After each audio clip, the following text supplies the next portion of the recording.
뒤에 보시는 것처럼 코너변이 있기 때문에 이제 개방감이 뛰어나고 통풍도 잘 되기 때문에 매력적인 이 위치에 있습니다. 지금 저희 물건지에 이제 가스 밸브를 보니까 열려 있어요. 제가 이 물건은 입찰하실 때 권리 분석에 매우 주의를 하셔야 된다고 말씀드렸죠.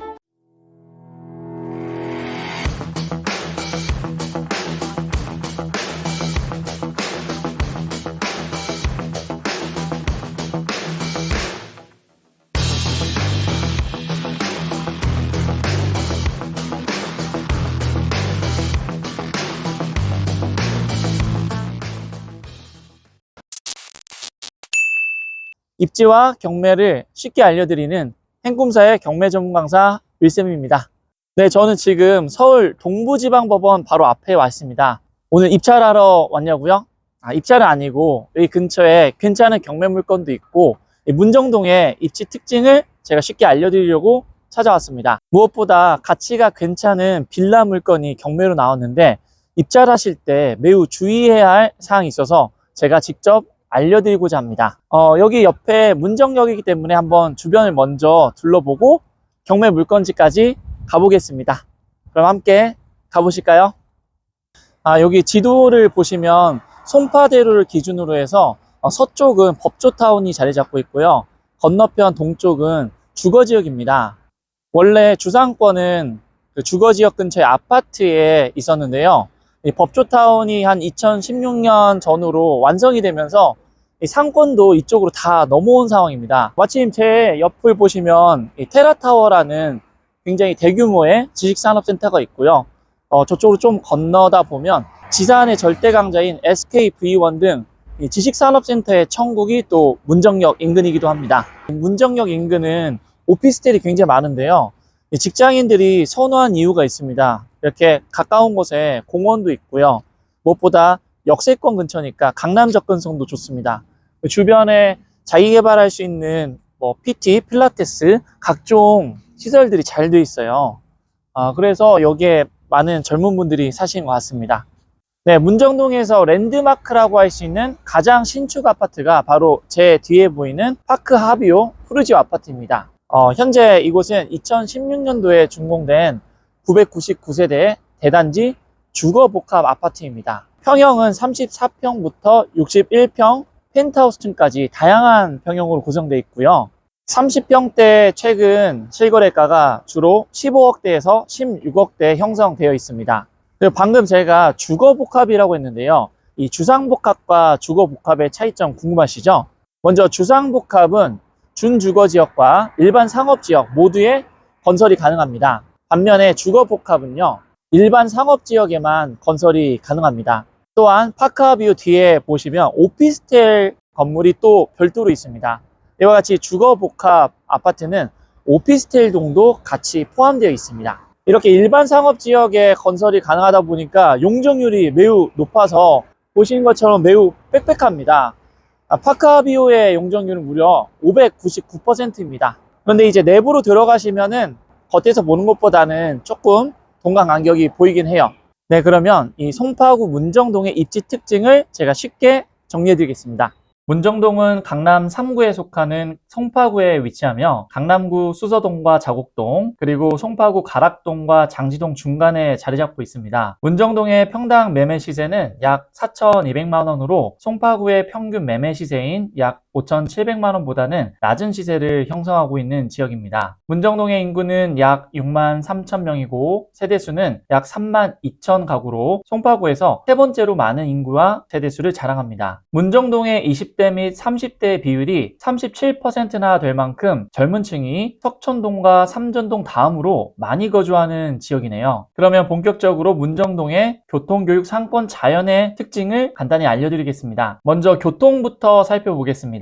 문정동에서 현재 이용 가능한 철도 노선으로는 8호선 가락시장역, 문정역, 장지역이 있습니다. 문정동의 중심인 문정역에서 강남역까지 약 25분이면 도착 가능하고 잠실역까지는 단 13분이면 갈 수 있습니다. 미래교통으로는 위례 신사선이 있으나 사업자 선정에 계속 난항을 겪고 있는 상황이에요. 문정동 내 법조타운, 미래형 업무시설, 그리고 지식산업센터 등이 있어서 자체 일자리도 갖추고 있는 입지입니다. 다음으로는 교육 환경입니다. 문정동은 학군지는 아니지만 문정동 학군에서 통학 가능한 가원중, 문정중, 문현중의 특목 및 자사고 진학률이 각각 전국 상위 4%, 5%, 10%로 매우 우수한 편입니다. 학원가는 문덕초와 문현초 사이와 문정동 삼성 레미안 맞은편에 문정초 인근에 소규모로 형성되어 있네요. 최근 학원가가 크게 자리를 잡고 있는 헬리오시티 인근 학원가와 잠실 학원가도 가까운 편이며 조금만 더 이동하면 대치 학원가도 이용 가능한 위치이기 때문에 문정동 내 학원의 규모가 커지는 데는 한계가 있습니다. 다음으로는 상권을 살펴볼게요. 호객노노에서 문정 로데오 거리 인근에 상가가 가장 많은 것으로 나오지만 실제로는 문정역 기준으로 좌측에 보이는 법조타운 인근이 문정동 최대 상권 지역입니다. 특히 문정역 테라타워 등 지식산업센터 인근에 엄청나게 많은 상가들이 입점되어 있습니다. 또한 예전만큼은 못하지만 여전히 문정동의 명물로 알려져 있는 문정동 로데오 거리도 이곳에 특색이 있는 곳입니다. 문정동 로데오 거리는 올림픽 패밀리타운 사거리에서부터 문정 근린공원까지 총 거리 995m에 이르는 길로 2000년대 중후반까지 리즈 시절을 보냈던 상권이죠. 마지막으로 자연 환경을 보겠습니다. 문정동은 로데오 거리 등의 일부를 제외하고는 대부분 평탄한 지형이며 서쪽으로는 탄천이 흐르고 곳곳에 소규모 공원들이 잘 갖춰져 있어서 거주하기에 괜찮은 지역입니다.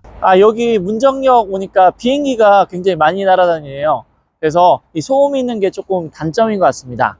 경매 물건지는 문정역에서 도보로 한 7분 정도면 도착 가능합니다. 저랑 이제 한번 걸어서 경매 물건지로 가보실까요?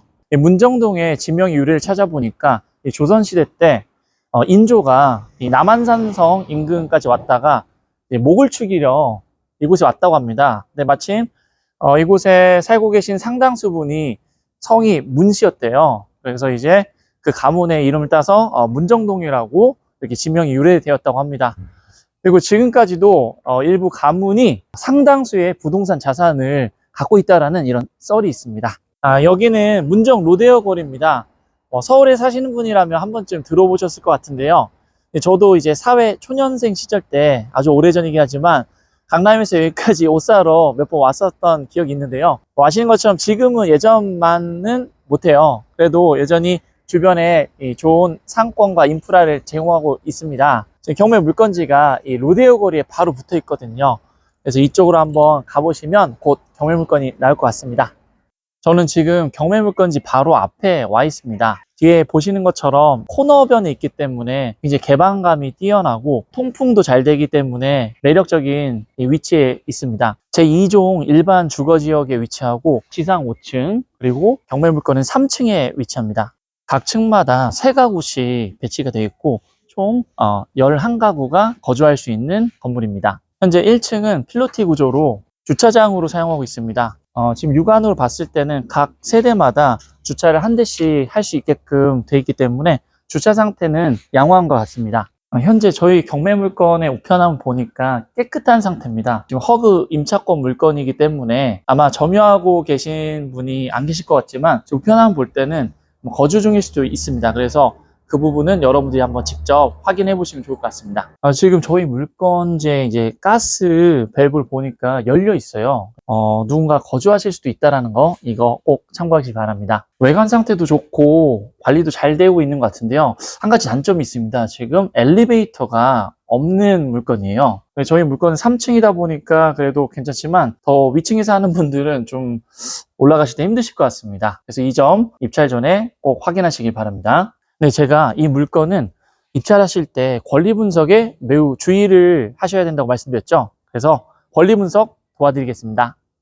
사건 번호는 2023 타경 58272번으로 송파구 문정동에 위치한 다세대 빌라죠. 토지와 건물 일괄 매각으로 경매 진행 중인 사건입니다. 감정평가서를 보시면 방 2개, 욕실 1개 구조로 1, 2인 가구가 살기에 괜찮아 보이는 물건이네요. 권리 분석을 위해서 행꿈사 옥션의 임차인 현황을 살펴보니 임차인의 전입일자가 말소 기준 권리보다 느리기 때문에 이렇게 생각하실 수 있습니다. 하지만 주의사항을 보니 주택 임차권 등기는 배당에서 전액 변제받지 않으면 전액을 매수인이 인수함 이렇게 나와 있네요. 그럼 매각 물건 명세서를 통해서 다시 한번 확인해 볼까요? 초보분을 위해서 간단히 권리 분석의 팁을 드리자면 매각 물건 명세서에서 가장 먼저 비고란을 확인해 보시고 임차인이 있는 경우 대항력 유무를 따져보시길 바랍니다. 비고란을 먼저 보면 임차인 김모 씨가 주택 임차권자로서 이 사건 신청 채권자이며 배당 요구 일자는 경매 신청일이라고 명시가 되어 있기 때문에 배당 요구를 별도 하지 않아도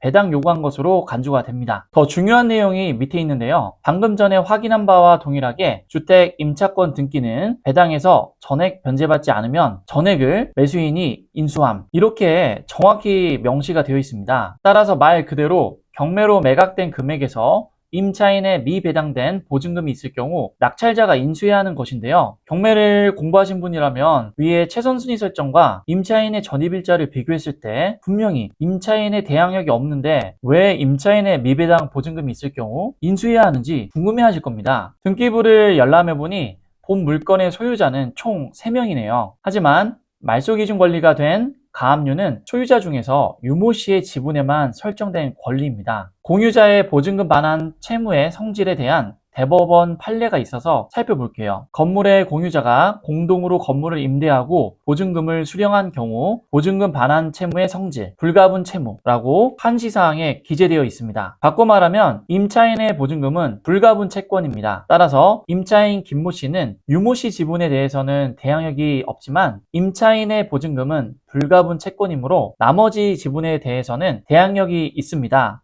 따라서 미배당 보증금은 매수인이 인수해야 합니다. 아직 경매를 제대로 배우지 못했거나 배우셨어도 까먹으신 분께 결론만 쉽게 다시 말씀드려 볼게요. 매각물건 명세서에 기재된 바와 같이 임차보증금 2억 4천만 원 중 변제되지 않은 금액이 있을 경우 낙찰자가 인수해야 된다는 것을 그대로 신뢰하시면 되겠습니다. 더 자세하고 깊이 있는 내용은 정충진 변호사님의 유튜브 채널이나 특수물건 강의를 참고하시면 분명히 도움이 되실 거예요. 네, 우리 물건 주변에는 다세대 빌라가 많고요. 그리고 좀 전에 저희가 거쳐서 온 로데오 상권 등 근린생활시설이 많은 특징입니다. 무엇보다 이 대중교통도 양호한 편이 장점입니다. 이 교육여건도 괜찮은데요. 도보 5분 거리에 문정 초중고가 다 있습니다. 네, 방금 제가 이 인근 부동산에도 방문해서 시세 조사를 해봤습니다. 부동산마다 좀 가격 편차는 있지만 대략 1억 후반에서 2억 초반이면 거래가 가능하다고 했으니까 이 부분 참고하시길 바랍니다. 네, 오늘 저와 함께 이 문정동을 직접 둘러보고 입지 특징도 살펴봤습니다. 또한 여러분들이 입찰하실 때 주의해야 할 이 불가분 채권에 대해서도 알려드렸는데요. 도움이 되셨을까요? 도움이 되셨다면 좋아요와 구독, 알림 설정까지 부탁드리겠습니다. 저는 행꿈사의 윌쌤이었습니다. 감사합니다.